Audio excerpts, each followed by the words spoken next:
Kita semua mengetahui banyaknya perbedaan di antara bangsa-bangsa di bumi ini. Mereka semua memiliki geografinya sendiri, kelompok-kelompok etnis yang berbeda, serta tradisi-tradisi yang unik. Akan tetapi, setidaknya ada satu hal yang sama di dalam hampir semua negara. Kita semua memiliki kisah tentang asal-usul negara kita. Begitu banyak dari kita yang senang mendengar tentang pengorbanan dan pencapaian dari para pendiri negara kita. Kita menyanyikan pujian tentang kepahlawanan mereka. Mengapa kita begitu menghargai dan sering menceritakan kisah-kisah tentang asal-usul ini? Mengapa kisah seperti ini memainkan peran yang sangat penting di hampir setiap kebudayaan manusia? Setidaknya ada dua alasan. Di satu sisi, kita berbicara tentang asal-usul negara kita untuk mewariskan kenangan-kenangan masa lalu. Kita ingin anak-anak kita mengingat akar mereka, asal-usul mereka. Akan tetapi, di sisi lain, kita juga ingin mengingat prinsip-prinsip yang menuntun negara kita di masa lalu, sehingga kita bisa menemukan arah bagi masa depan. Hal yang seperti ini juga berlaku bagi umat Allah di dalam Perjanjian Lama. Bangsa Israel kuno sangat menghargai kisah-kisah tentang asal-usul mereka dan mewariskannya dari generasi ke generasi karena dua alasan yang sama. Mereka bercerita tentang zaman para leluhur mereka untuk mengenang peristiwa-peristiwa yang terjadi di zaman dahulu, sehingga banyak pencapaian yang hebat di masa lalu itu tidak akan dilupakan. Akan tetapi, mereka juga meneruskan kisah-kisah ini dari generasi ke generasi untuk mengingatkan diri mereka akan arah yang harus mereka tempuh di masa depan. Ini adalah pelajaran yang pertama dalam seri kita yang berjudul Bapa Abraham. Di dalam seri ini kita akan menelusuri kisah-kisah yang diceritakan oleh orang-orang Israel kuno tentang Abraham, bapa leluhur mereka yang agung. Dan kita akan melihat bahwa Musa menuliskan kisah-kisah ini dalam kitab Kejadian supaya orang-orang Israel di zamannya bisa mengingat masa lalu. Dan supaya mereka juga memahami secara lebih jelas masa depan yang Allah sediakan bagi mereka. Ini adalah pelajaran yang pertama dari 3 pelajaran di dalam seri ini. Dan kami telah memberi judul Kehidupan Abraham, Struktur dan Isi. Di dalam pelajaran ini, kita akan memulai tinjauan kita tentang kehidupan Abraham dengan berkonsentrasi pada struktur dan isi dari pasal-pasal dalam kitab Kejadian yang berbicara tentang dia. Bagaimanakah Musa menyusun catatannya tentang kehidupan Abraham? Apa saja yang merupakan fokus utama di dalam pasal-pasal ini? Kita akan menelusuri struktur dan isi dari kehidupan Abraham di dalam 2 bagian. Pertama, kita akan melihat desain sastra dari materi tersebut. Dan kedua, kita akan meneliti tema-tema utama dari pasal-pasal ini. Mari pertama-tama kita melihat desain sastra dari kehidupan Abraham. Setiap kali kita mempelajari bagian-bagian kitab suci seperti kehidupan Abraham, yang terutama terdiri dari narasi atau kisah, kita harus ingat bahwa para penulis Alkitab tidak sekedar memberitahukan kepada kita kebenaran tentang apa yang terjadi di zaman dahulu. Karena Roh Kudus menginspirasikan mereka untuk menjadi juru bicara Allah, sejarah yang mereka tuliskan itu sepenuhnya benar. Akan tetapi, Roh Kudus menginspirasikan mereka untuk menjawab kebutuhan dari orang-orang yang akan membaca tulisan mereka. Sehingga para penulis Alkitab juga menulis tentang sejarah untuk kepentingan para pembaca mereka. Mereka dengan sengaja merancang kisah-kisah mereka supaya kisah-kisah tersebut relevan bagi kehidupan orang-orang yang menerimanya. Saat kita mempelajari catatan tentang kehidupan Abraham di dalam kitab Kejadian, kita dapat yakin bahwa kisah-kisah ini tidak secara keliru menggambarkan apa yang sebenarnya terjadi di dalam kehidupan Abraham. Akan tetapi, untuk dapat memahami bagaimana kisah-kisah ini diaplikasikan dalam kehidupan para pembaca Musa yang pertama, kita juga harus memahami bagaimana kitab Kejadian menggambarkan kehidupan Abraham. Dan salah satu cara utama bagi kita untuk mulai memahami bagaimana Abraham digambarkan adalah dengan menelusuri desain sastra dari kehidupan Abraham di dalam kitab Kejadian. Kita akan menelusuri desain sastra dari kehidupan Abraham di dalam 2 langkah. Pertama-tama, kita akan menampilkan sebuah tinjauan tentang kitab Kejadian secara keseluruhan, dan kita akan melihat bagaimana posisi dari kisah Abraham di dalam gambaran yang lebih luas dari kitab Kejadian. Dan kedua, kita akan melihat struktur dari kisah-kisah yang berfokus pada kehidupan Abraham. Mari kita mulai dengan tinjauan tentang keseluruhan kitab Kejadian. Selama berabad-abad, para penafsir telah memahami struktur menyeluruh dari kitab Kejadian secara berbeda. Salah satu pendekatan mereka adalah membagi kitab Kejadian ke dalam 10 segmen berdasarkan pengulangan dari apa yang disebut sebagai nas-nas silsilah atau toledot yang tersebar di keseluruhan kitab Kejadian. Dan kita harus mengakui bahwa ada baiknya untuk memiliki perspektif skala luas ini. Akan tetapi, kami telah mengusulkan di dalam seri pelajaran yang lain bahwa akan jauh lebih membantu jika kita membagi kitab Kejadian ke dalam 3 bagian besar. Sejarah kuno di dalam Kejadian pasal 1 ayat 1 sampai pasal 11 ayat 9. Sejarah para bapa leluhur mula-mula dalam pasal 11 ayat 10 sampai pasal 37 ayat 1. Dan sejarah para bapa leluhur yang kemudian dalam pasal 37 ayat 2 sampai pasal 50 ayat 26. Sejarah kuno dalam Kejadian pasal 1 ayat 1 sampai pasal 11 ayat 9 menampilkan kebenaran Allah yang diwahyukan tentang asal-usul dunia ini. Bagian ini berbicara tentang penciptaan, rusaknya ciptaan, dan dibentuknya kembali ciptaan melalui banjir yang melanda seluruh dunia. Dan bagian ini tetap menyatu sebagai sebuah unit sastra di dalam kemiripannya dengan pola-pola dari banyak kisah sejarah kuno dari Timur Dekat kuno. Sejarah para bapa leluhur yang kemudian dalam pasal 37 ayat 2 sampai pasal 50 ayat 26 menyampaikan kisah tentang Yusuf. Bagian ini dimulai dengan kisah konflik antara Yusuf dengan saudara-saudaranya, lalu beralih kepada kisah diangkatnya Yusuf menjadi penguasa di Mesir, serta rekonsiliasi Yusuf dengan para saudaranya di bagian akhirnya. Banyak penafsir telah memaparkan kisah yang luas dan menyatu ini sebagai sebuah novela tentang Yusuf. Di antara bagian-bagian pertama dan terakhir ini, terdapat Kejadian pasal 11 ayat 10 sampai pasal 37 ayat 1. Pasal-pasal ini memuat sejarah dari para bapa leluhur mula-mula, kumpulan kisah tentang bapa-bapa leluhur yang pertama dari bangsa Israel.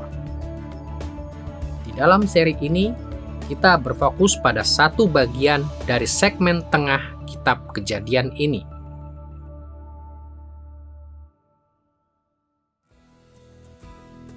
Secara umum, sejarah para bapa leluhur mula-mula ini dibagi ke dalam 2 bagian.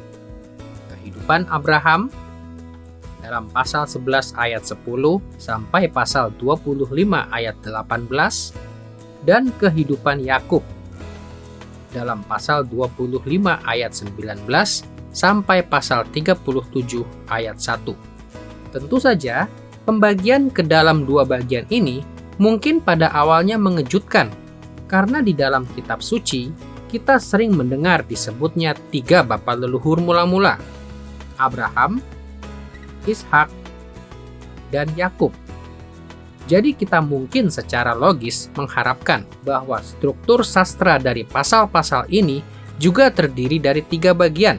Yang pertama menceritakan kepada kita tentang Abraham, kemudian tentang Ishak, dan terakhir tentang Yakub. Akan tetapi, sebenarnya tidak ada bagian dari sejarah para bapa leluhur mula-mula yang dikhususkan bagi Ishak sebagai tokoh utamanya. Sebaliknya, Ishak hanya berperan sebagai tokoh transisional. Kehidupannya diceritakan pertama kali sebagai bagian dari kehidupan Abraham dan kemudian sebagai bagian dari kehidupan Yakub.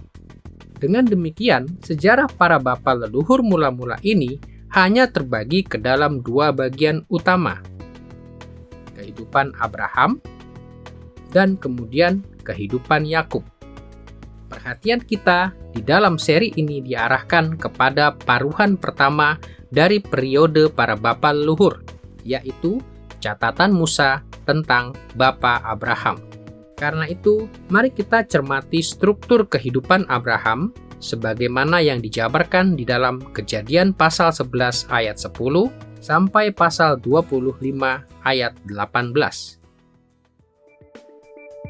Setelah kita menyaksikan di mana posisi kehidupan Abraham dalam struktur menyeluruh dari kitab Kejadian, kita perlu beralih kepada topik kita berikutnya, struktur kehidupan Abraham di dalam Kejadian pasal 11 ayat 10 sampai pasal 25 ayat 18.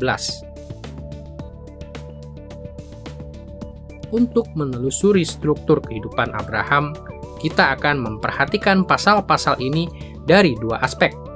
Di satu pihak, kita hanya akan menyebutkan unit-unit dasar atau episode-episode di dalam kehidupan Abraham.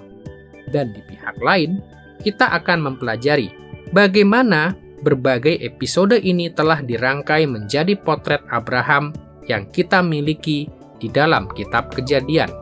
Mari kita terlebih dahulu menyebutkan unit-unit atau episode-episode dasar dalam kehidupan Abraham. Musa menulis tentang kehidupan Abraham di dalam 17 segmen atau episode dasar. Pertama, garis keturunan Abraham yang diistimewakan dalam pasal 11 ayat 10 sampai 26. Suatu silsilah yang menjelaskan tentang warisan keluarga Abraham. Nas ini diikuti dengan catatan tentang ayah Abraham yang mulai lemah kondisinya dalam pasal 11 ayat 27 sampai 32. Sebuah silsilah kedua yang menjelaskan perjalanan Abraham bersama Terah ayahnya. Migrasi Abraham ke Kanaan dalam pasal 12 ayat 1 sampai 9. Kisah panggilan Abraham yang pertama, serta perjalanannya ke tanah perjanjian. Penyelamatan Abraham dari Mesir dalam pasal 12 ayat 10 sampai 20. Masa ketika Abraham singgah di Mesir dan Allah menyelamatkannya. Konflik Abraham dengan Lot dalam pasal 13 ayat 1 sampai 18. Kisah tentang perkelahian di antara para gembala Abraham dengan para gembala Lot. Penyelamatan Lot oleh Abraham dalam pasal 14 ayat 1 sampai 24. Masa ketika Abraham maju berperang untuk menyelamatkan Lot dari para raja yang telah menawannya. Ikatan perjanjian atau covenant Abraham dalam pasal 15 ayat 1 sampai 21. Catatan tentang perjanjian Allah yang meyakinkan Abraham bahwa ia akan memiliki banyak keturunan serta tanah air yang permanen. Kegagalan Abraham dengan Hagar dalam pasal 16 ayat 1 sampai 16. Masa ketika Abraham memiliki seorang anak Ismail dari hamba perempuan Sarah, yaitu Hagar. Syarat-syarat perjanjian Abraham dalam pasal 17 ayat 1 sampai 27. Catatan tentang perjanjian Allah yang mengingatkan Abraham tentang pentingnya kesetiaan terhadap perintah-perintah Allah. Sodom dan Gomora dalam pasal 18 ayat 1 sampai pasal 19 ayat 38. Kisah tentang penghancuran Sodom dan Gomora serta penyelamatan Lot dari penghancuran tersebut. Doa syafaat Abraham bagi Abimelekh dalam pasal 20 ayat 1 sampai 18. Masa ketika Abraham berdoa bagi Abimelekh, orang Filistin itu. Anak-anak Abraham, Ishak dan Ismail dalam pasal 21 ayat 1 sampai 21, kisah tentang kelahiran Ishak dan diusirnya Ismail dari keluarga Abraham. Kesepakatan Abraham dengan Abimelekh dalam pasal 21 ayat 22 sampai 34, masa ketika Abraham mengadakan kesepakatan dengan Abimelekh mengenai hak-hak atas tanah dan air. Abraham diuji dalam pasal 22 ayat 1 sampai 24, episode yang terkenal tentang Allah memanggil Abraham untuk mengorbankan putranya Ishak. Tanah pemakaman milik Abraham dalam pasal 23 ayat 1 sampai 20. Kisah tentang kematian Sarah serta pembelian sebidang tanah untuk menguburkannya. Seorang istri bagi Ishak, putra Abraham, dalam pasal 24 ayat 1 sampai 67. Masa ketika Ribka menjadi istri Ishak. Dan akhirnya kematian Abraham dan ahli warisnya dalam pasal 25 ayat 1 sampai 18. Kisah penutup tentang berpulangnya Abraham dan catatan tentang para keturunannya.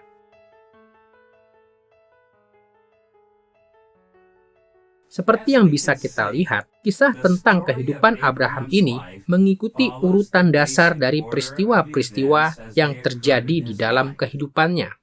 Dalam beberapa peristiwa, ada sejumlah alusi dan koneksi implisit di antara berbagai episode dari kehidupan Abraham. Akan tetapi, dibandingkan dengan bagian-bagian lainnya dalam Perjanjian Lama, kisah kehidupan Abraham terdiri dari rangkaian 17 episode yang relatif independen. Masing-masing episode ini dirancang untuk melaporkan peristiwa-peristiwa di dalam kehidupan Abraham dan untuk mengajarkan sejumlah pelajaran spesifik kepada orang Israel yang menjadi pendengar asli Musa. Saat Musa memimpin mereka dari Mesir menuju ke tanah perjanjian, masing-masing episode ini dapat mengajarkan banyak hal kepada mereka, sementara mereka menjalani kehidupan mereka. Seperti halnya kepada kita, sementara kita menjalani kehidupan kita saat ini. Setelah memperkenalkan episode-episode dasar dari kehidupan Abraham, kini kita siap untuk menelusuri kesatuan dari unit-unit ini. Bagaimanakah kisah Abraham itu disatukan? Logika apa yang mengatur susunannya? Secara sederhana, episode-episode dalam kehidupan Abraham ini berkisar seputar tema-tema yang spesifik, dan kumpulan episode ini membentuk 5 langkah yang simetris atau seimbang. Pertama-tama, seperti yang bisa kita harapkan pada permulaan kehidupan bapak-bapak leluhur, catatan Musa ini dimulai dengan latar belakang Abraham, serta pengalaman-pengalaman awalnya dengan Allah. Bagian ini mencakup garis keturunan Abraham yang diistimewakan, ayahnya yang mulai lemah kondisinya, dan migrasinya ke Kanaan. Pasal-pasal ini menjelaskan bagaimana Abraham memulai relasi khususnya dengan Allah dengan berfokus kepada latar belakang keluarganya serta migrasi awalnya ke tanah perjanjian. Kumpulan episode yang kedua di dalam kehidupan Abraham berkonsentrasi pada kontak-kontak awal Abraham dengan bangsa lain dalam pasal 12 ayat 10 sampai pasal 14 ayat 24. Bagian ini mencakup penyelamatannya dari Mesir, konfliknya dengan Lot, serta penyelamatannya terhadap Lot. Ketiga episode ini tetap merupakan suatu kesatuan, karena ketiganya terutama berkonsentrasi pada perjumpaan dan interaksi Abraham dengan para perwakilan dari beberapa kelompok orang. Di dalam pasal-pasal ini, sang bapa leluhur terutama berinteraksi dengan Fir'aun dari Mesir, dengan Lot yang adalah keponakannya, dengan para raja yang menyerang, Raja Sodom, dan Melkisedek, Raja Salem. Kumpulan episode yang ketiga, yang sekaligus merupakan pusat dari kehidupan Abraham, berfokus pada relasi perjanjian atau covenant Abraham dengan Allah dalam pasal 15 ayat 1 sampai pasal 17 ayat 27. Bagian ini di dalam kehidupan sang bapa leluhur terdiri dari 3 episode: janji-janji perjanjian Abraham, kegagalan Abraham dengan Hagar, dan syarat-syarat perjanjian Abraham. Kumpulan keempat yang muncul dalam pasal 18 ayat 1 sampai pasal 21 ayat 34 beralih kepada kontak-kontak Abraham yang kemudian dengan bangsa-bangsa lain. Pasal-pasal ini tetap merupakan suatu kesatuan, terutama karena fokusnya kepada interaksi Abraham dengan kelompok-kelompok dari bangsa lain. Pasal-pasal ini memaparkan relasi Abraham dengan Sodom dan Gomora.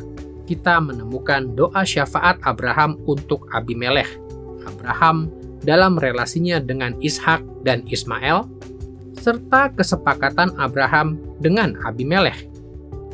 Keempat episode ini selanjutnya mengilustrasikan bagaimana sang bapa leluhur berinteraksi dengan Lot dan keluarganya, seperti juga bagaimana ia berelasi dengan orang Sodom dan Gomora, serta dengan Abimelekh yang adalah orang Filistin. Seperti yang diharapkan, kumpulan kelima dan terakhir dari kehidupan sang bapa leluhur ini dalam pasal 22 ayat 1 sampai pasal 25 ayat 18 membahas perkara-perkara menjelang akhir hidup Abraham, khususnya tentang keturunan dan kematiannya.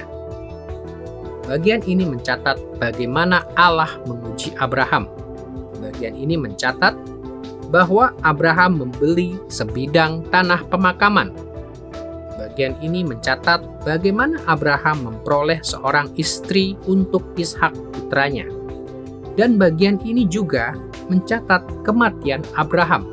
Pasal-pasal ini berfokus pada Sarah sebagai istri Abraham dan Ishak sebagai putra mereka, yaitu ahli waris Abraham yang sesungguhnya, yang membuat mereka dihormati melebihi istri-istri dan anak-anak Abraham yang lain. Karena episode-episode kehidupan Abraham ini relatif tidak saling berkaitan, ketika orang pertama kali membaca tentang Abraham, mereka sering merasa bahwa mereka sedang berkelana tanpa tujuan dari satu peristiwa ke peristiwa berikutnya. Akan tetapi, terlepas dari adanya kesan pertama ini, kisah-kisah tentang kehidupan Abraham sebenarnya diorganisasi ke dalam beberapa kumpulan atau kelompok episode yang memiliki tema sentral yang sama.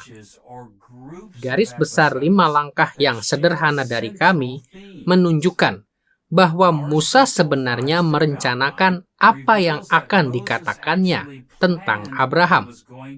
Dalam skala yang lebih luas, catatan kehidupan Abraham mengambil bentuk drama yang simetris.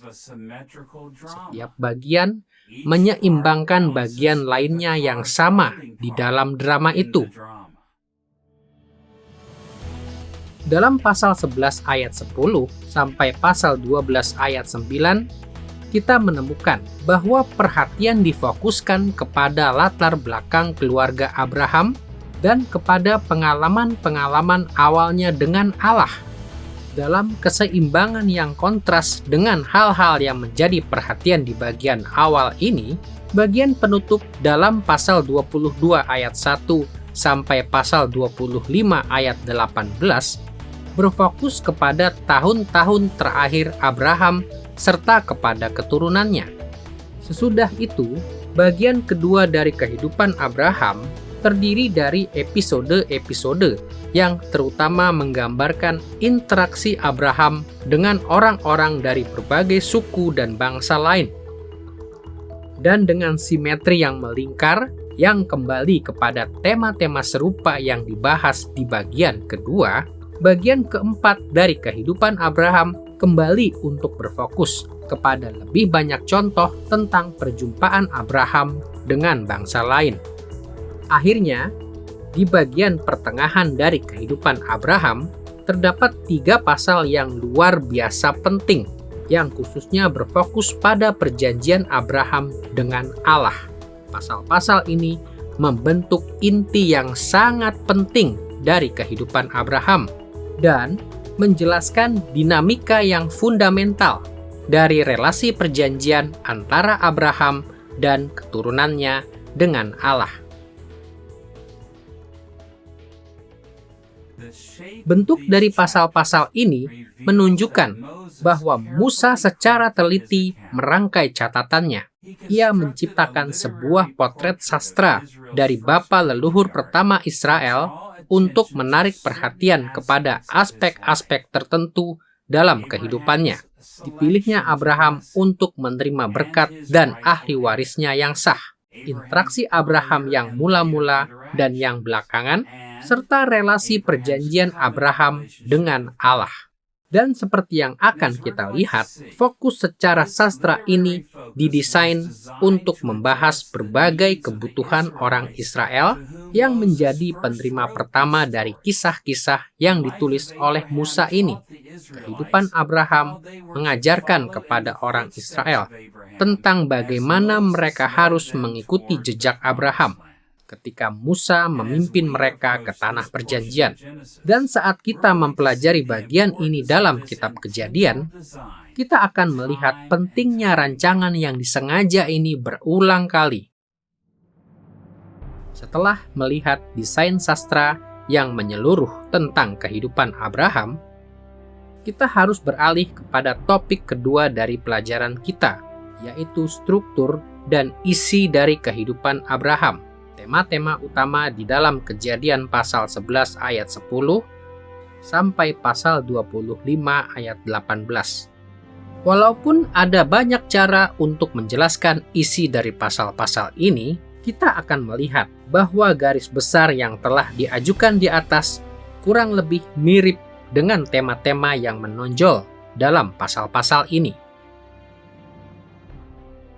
Tentunya sulit untuk menjelaskan tema-tema utama dari bagian kitab suci manapun yang sepanjang dan serumit kehidupan Abraham. Kita memang tidak mungkin menyebutkan setiap motif atau tema yang muncul di dalam pasal-pasal ini. Akan tetapi, kita dapat mengkhususkan beberapa motif yang lebih menonjol daripada yang lainnya. Dan seperti yang akan kita lihat nanti, tema-tema besar di dalam pasal-pasal ini menyatukan kisah-kisah tentang kehidupan Abraham dan menolong kita memahami ide-ide utama yang ingin diajarkan oleh Musa kepada para pembaca Israel yang pertama melalui kehidupan Abraham.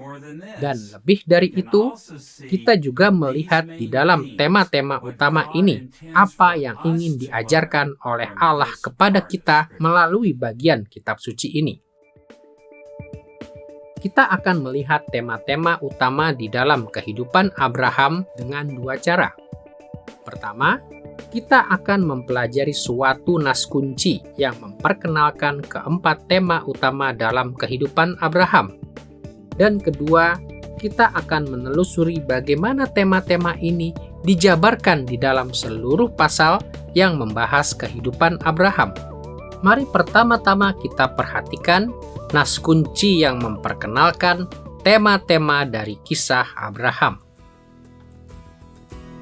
Saya yakin Anda masih ingat bahwa menjelang dimulainya kisah tentang kehidupan Abraham, kita menemukan panggilan Allah kepada Abraham dalam Kejadian pasal 12 ayat 1-3. Ketika Abraham masih tinggal di Ur di Mesopotamia, Allah memanggil Abraham untuk pergi ke tanah perjanjian. Sejak lama, Para penafsir telah mengakui bahwa ayat-ayat ini memperkenalkan beberapa motif yang paling krusial yang ditemukan dalam kisah yang lebih luas tentang kehidupan Abraham.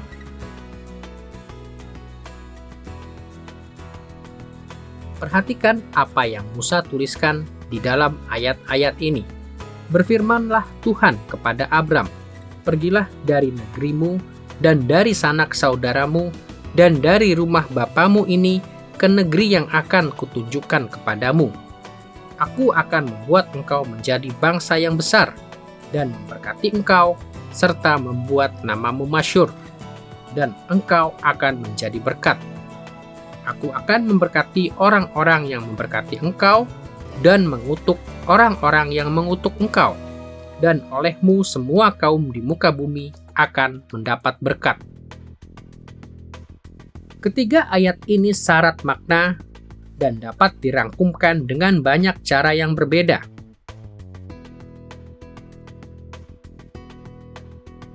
Pada level gramatika, ayat-ayat ini dimulai dengan pendahuluan di bagian pertama dari ayat 1. Kemudian, nas ini dilanjutkan dengan kata-kata Allah kepada Abraham yang terbagi ke dalam dua bagian. Bagian pertama, di dalam paruhan kedua dari ayat 1 hingga sebagian besar ayat 2, meliputi sebuah perintah yang diikuti dengan 3 ungkapan verbal yang independen. Bagian kedua dari apa yang Allah katakan kepada Abraham muncul dalam bagian terakhir dari ayat 2 dan dalam ayat 3. Paruhan kedua ini mengikuti pola gramatika yang sama seperti paruhan yang pertama. Bagian ini diperkenalkan oleh suatu perintah yang diikuti oleh 3 ungkapan verbal. Dengan memperhatikan ketiga bagian dari Kejadian pasal 12 ayat 1-3 ini, kita bisa memperoleh sejumlah wawasan yang penting tentang makna dari nas ini. Perhatikan dahulu cara sederhana yang dipakai oleh Musa untuk memperkenalkan firman Allah kepada Abraham dalam ayat 1 berikut. Tuhan telah berfirman kepada Abram. Beberapa terjemahan modern dengan tepat mengamati bahwa kata kerja di dalam baris ini seharusnya diterjemahkan Tuhan telah berfirman, ketimbang sekedar Tuhan berfirman.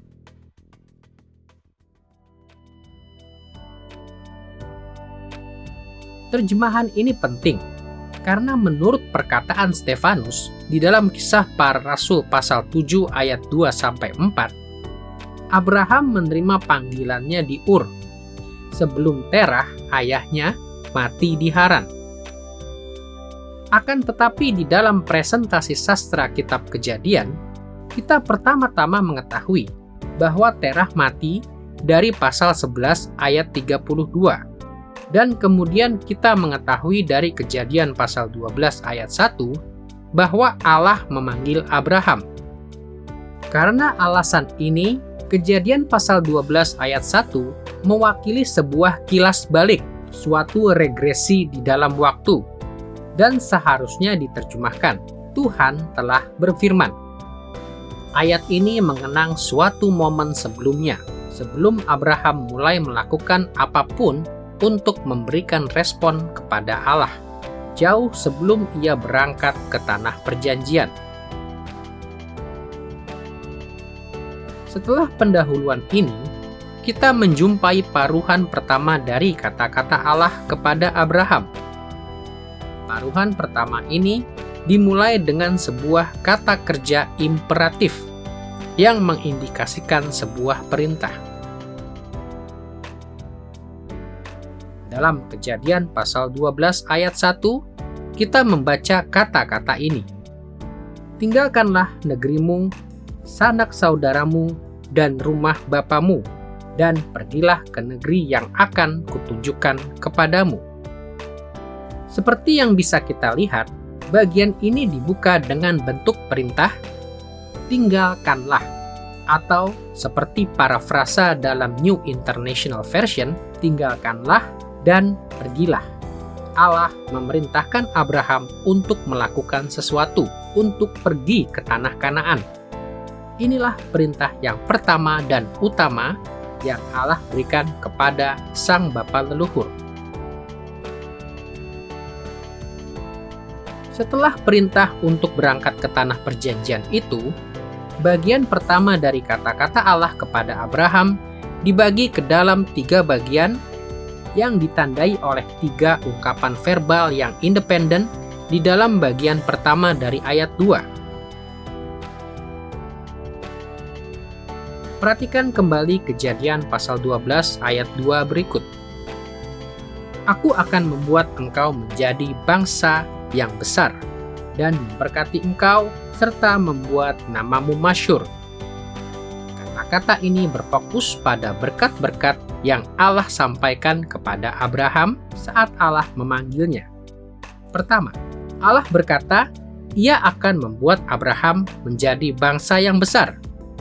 Kedua, Ia menawarkan untuk memberkati Abraham dengan kemakmuran. Dan ketiga, Ia berkata bahwa Ia akan memberikan kepada Abraham dan keturunannya suatu nama atau reputasi yang masyhur. Sekarang kita tiba pada paruhan kedua dari kata-kata Allah kepada Abraham. Walaupun kebanyakan terjemahan modern tidak memperlihatkannya kepada kita, bagian kedua dari kata-kata Allah kepada Abraham paralel dengan struktur gramatika dari paruhan pertama. Bagian ini dimulai dengan suatu bentuk imperatif yang diikuti oleh 3 ungkapan verbal yang independen. Dalam Kejadian pasal 12 ayat 2-3, kita membaca kata-kata berikut ini. Dan engkau akan menjadi berkat. Aku akan memberkati orang-orang yang memberkati engkau dan mengutuk orang-orang yang mengutuk engkau. Dan olehmu, semua kaum di muka bumi akan mendapat berkat. Kata kerja Ibrani yang diterjemahkan di sini menjadi engkau akan menjadi berkat memiliki bentuk imperatif dan kemungkinan ditempatkan sebagai paralel dari bentuk perintah tinggalkanlah dalam ayat 1. Akan tetapi, bentuk imperatif ini tidak berfungsi sebagai perintah. Kata ini bisa diterjemahkan dengan berbagai cara, seperti dan engkau akan menjadi berkat, atau kiranya engkau menjadi berkat, atau bahkan dan engkau pasti akan menjadi berkat. Apapun terjemahannya, bentuk imperatif ini menandai suatu transisi pemikiran yang penting. Kata ini mengalihkan perhatian dari Abraham sebagai penerima berkat, seperti yang telah kita lihat di dalam bagian pertama dari ayat 2, kepada Abraham sebagai saluran berkat bagi orang lain. Bentuk imperatif kedua ini juga diikuti oleh 3 ungkapan verbal yang independen. Ketiga kata kerja ini mengindikasikan proses yang dilalui oleh Abraham untuk dapat menjadi berkat bagi orang lain.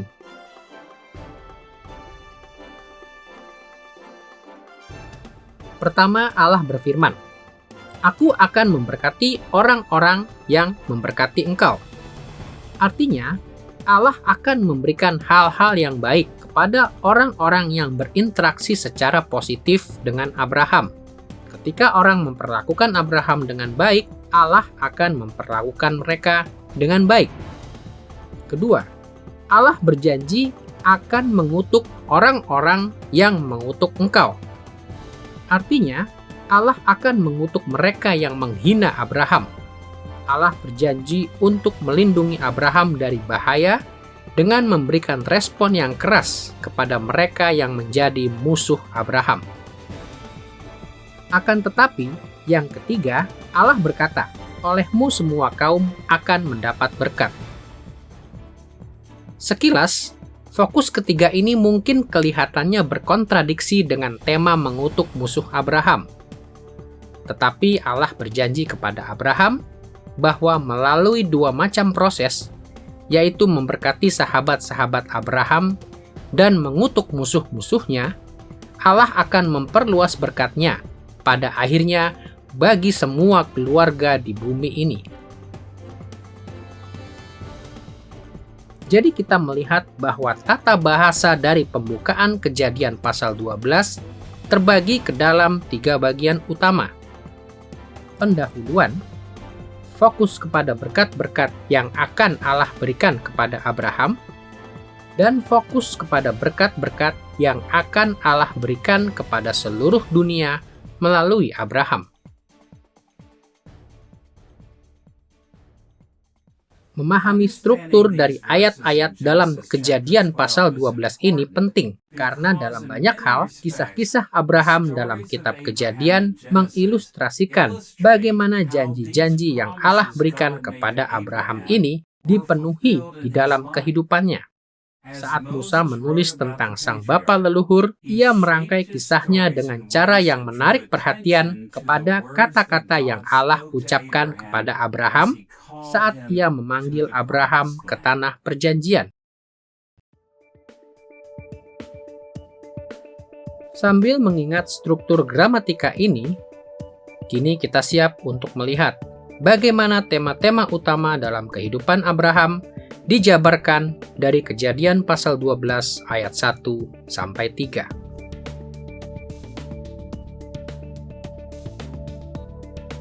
Kita akan melihat bahwa ada 4 tema utama yang muncul di dalam ayat-ayat ini. Kita akan mulai dengan anugerah ilahi kepada Abraham. Kemudian kita akan melanjutkan dengan syarat berupa kesetiaan Abraham kepada Allah, dan kemudian berkat-berkat Allah kepada Abraham, dan akhirnya berkat-berkat Allah melalui Abraham. Motif pertama yang sering muncul di dalam kehidupan Abraham adalah bahwa relasi Allah dengan Abraham didasarkan pada anugerahnya.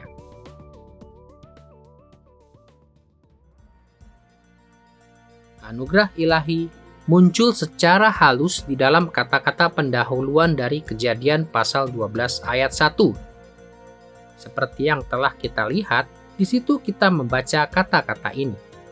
Tuhan telah berfirman kepada Abram.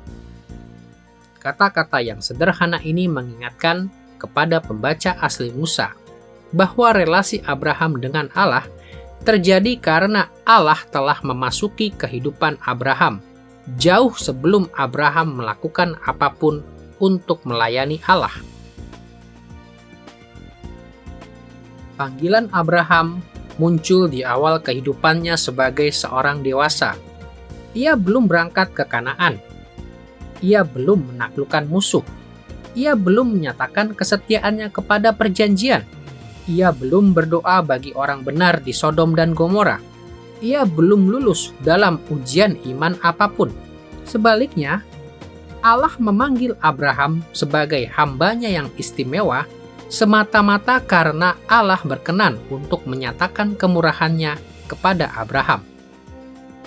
Tentu saja, anugerah Allah tidak hanya ditunjukkan pada tahap awal dari perjalanan Abraham bersama Allah. Anugerah Allah adalah tema yang muncul di semua kisah tentang Abraham, karena Allah juga menunjukkan belas kasihan kepada sang bapa leluhur di dalam setiap momen kehidupannya. Karena Abraham adalah orang berdosa, Abraham membutuhkan belas kasihan Allah senantiasa. Sebagai contoh, di dalam ayat yang terkenal, yaitu Kejadian pasal 15 ayat 6, kita membaca bahwa kebenaran Abraham yang menyelamatkan itu pun adalah pemberian karena belas kasihan. Di situ kita membaca kata-kata ini. Lalu percayalah Abraham kepada Tuhan, maka Tuhan memperhitungkan hal itu kepadanya sebagai kebenaran.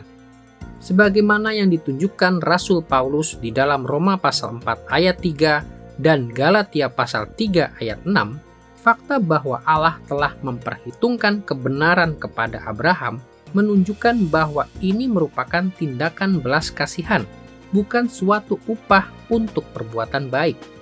Dan melalui anugerah dan belas kasihan Allah, Abraham menerima berkat ini dan banyak berkat lainnya dari Allah.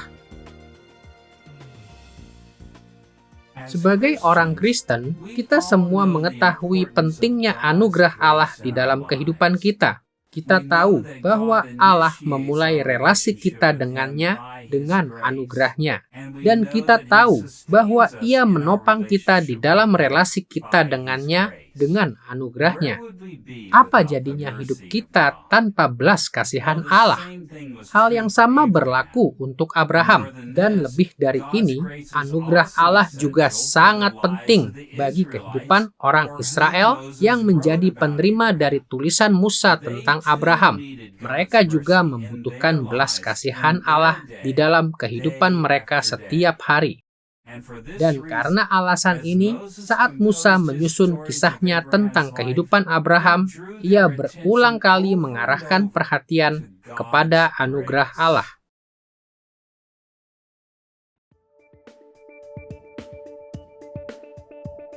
Selain tema tentang anugerah Allah, kita juga harus memperhatikan bahwa Kejadian pasal 12 ayat 1-3 menekankan kesetiaan Abraham.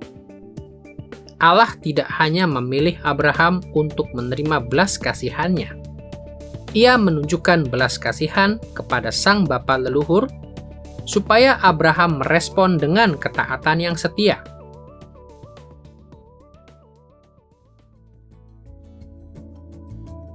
Seperti telah kita lihat, bentuk imperatif yang pertama dalam Kejadian pasal 12 ayat 1 menekankan tanggung jawab Abraham untuk setia kepada Tuhan dengan cara tertentu. Allah memberikan perintah kepadanya di sana.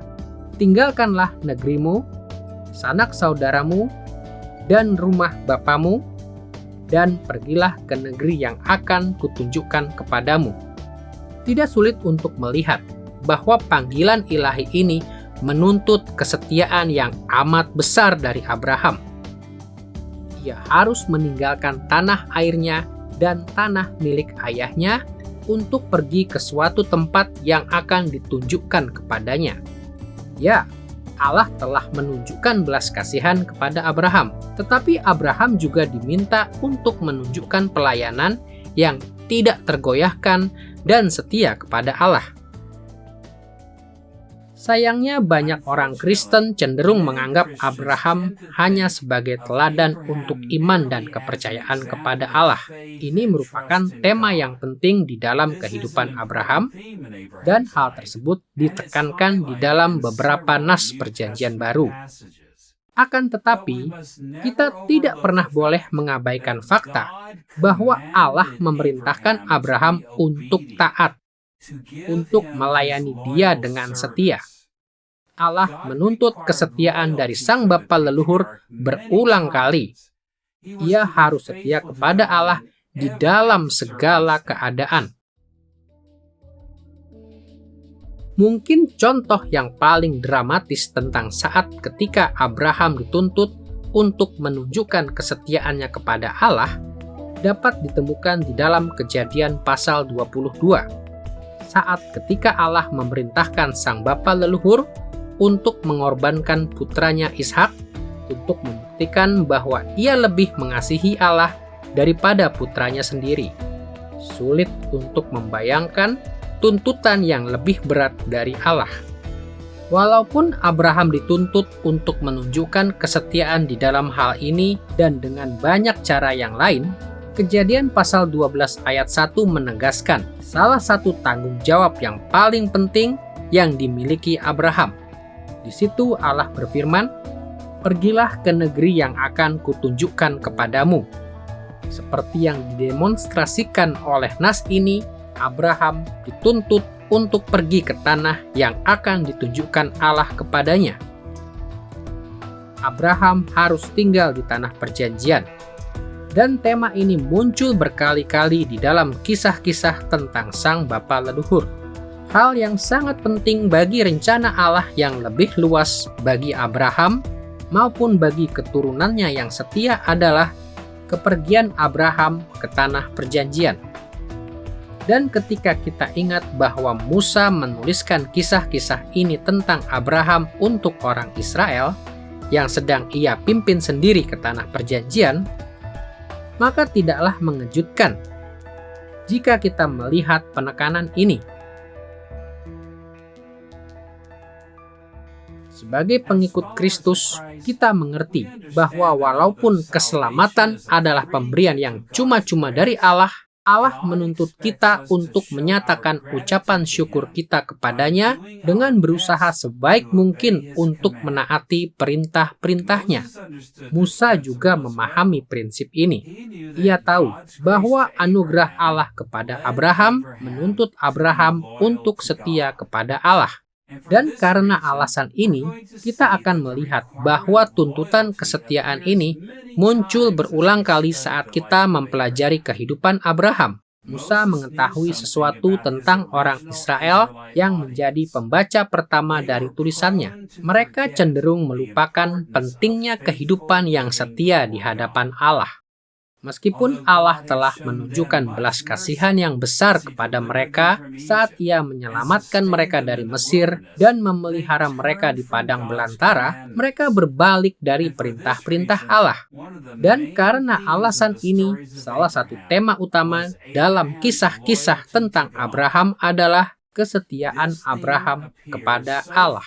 Tema ini muncul begitu sering karena para pembaca Musa yang pertama dan kita juga pada masa kini perlu dimotivasi untuk melayani Allah dalam ketaatan yang setia. Seperti yang telah kita lihat sejauh ini, Allah telah menunjukkan anugerah yang besar kepada Abraham dan menuntut pengabdian yang setia kepadanya. Tema ketiga yang perlu kita perhatikan di dalam Kejadian pasal 12 ayat 1-3 adalah berkat-berkat yang ditawarkan kepada Abraham.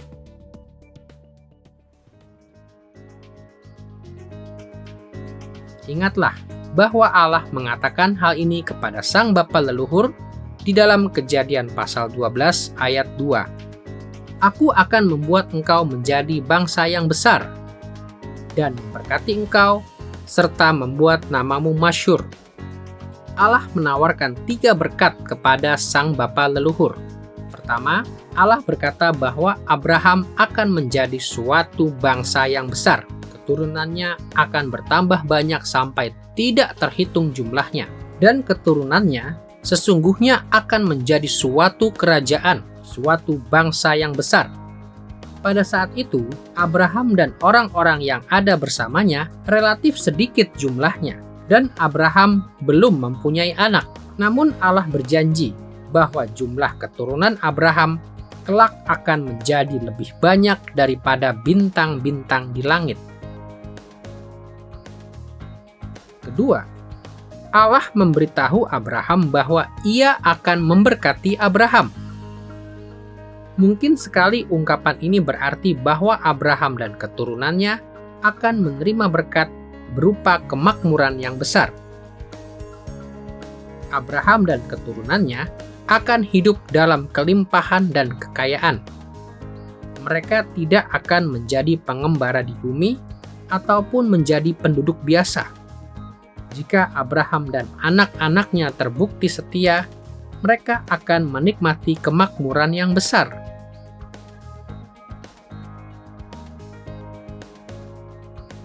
Ketiga, tawaran berkat dari Allah akan menjadikan nama Abraham itu masyhur. Dengan kata lain, jika Abraham mau pergi ke tanah perjanjian dan melayani Allah dengan setia, jumlah yang amat besar dari keturunannya serta kemakmuran mereka akan menjadikan dia dan keturunannya dihormati di seluruh dunia. Kemuliaan yang besar akan diberikan kepada sang bapa leluhur dan keturunannya yang setia. Bahkan, di seluruh kisah tentang Abraham, Musa berulang kali menunjukkan bahwa berkat-berkat semacam ini dicurahkan kepada Abraham. Abraham memiliki banyak anak lelaki. Ia memperoleh kekayaan saat ia beralih dari satu pengalaman ke pengalaman lainnya. Ia menjadi tokoh yang terkenal di wilayah itu. Bagi orang Israel yang mendengarkan kisah-kisah ini, berkat-berkat Abraham memberikan harapan yang besar akan berkat-berkat di masa depan untuk mereka juga. Karunia-karunia berupa keturunan, kemakmuran, dan kemasyuran yang diberikan kepada sang bapa leluhur hanyalah bayangan dari karunia-karunia yang lebih besar yang akan Allah berikan kepada para keturunan Abraham yang setia. Sebagai orang Kristen, kita telah menerima begitu banyak berkat dari Allah, sehingga sulit untuk menyebutkan semuanya. Dan tentu saja, orang Israel yang mengikut Musa ke Tanah Perjanjian juga telah menerima berkat-berkat yang tidak terhitung dari Allah. Mereka telah dibebaskan dari perbudakan. Mereka telah bertambah banyak. Mereka telah dilindungi dan dipelihara di sepanjang perjalanan mereka. Dan mereka sedang menuju ke Tanah Perjanjian, negeri yang penuh berkat di masa depan. Akan tetapi, orang Israel mirip dengan kita, cenderung melupakan segala sesuatu yang telah Allah lakukan untuk mereka, serta melupakan apa yang disediakan bagi mereka. Jadi Musa menulis tentang berkat-berkat Allah kepada Abraham untuk mengingatkan kepada para pembacanya, yaitu orang Israel, akan berkat-berkat yang telah Allah berikan kepada mereka di dalam kehidupan mereka, supaya hati mereka dipenuhi dengan ucapan syukur. Di samping belas kasihan Allah, kesetiaan Abraham, dan berkat-berkat Allah kepada Abraham, Kejadian pasal 12 ayat 1-3 juga mengarahkan perhatian kepada fakta bahwa berkat-berkat akan datang melalui Abraham kepada bangsa-bangsa lain. Ingatlah apa yang Allah katakan di dalam Kejadian pasal 12 ayat 2-3 berikut. Dan engkau akan menjadi berkat. Aku akan memberkati orang-orang yang memberkati engkau, dan mengutuk orang-orang yang mengutuk engkau. Dan olehmu semua kaum di muka bumi akan mendapat berkat.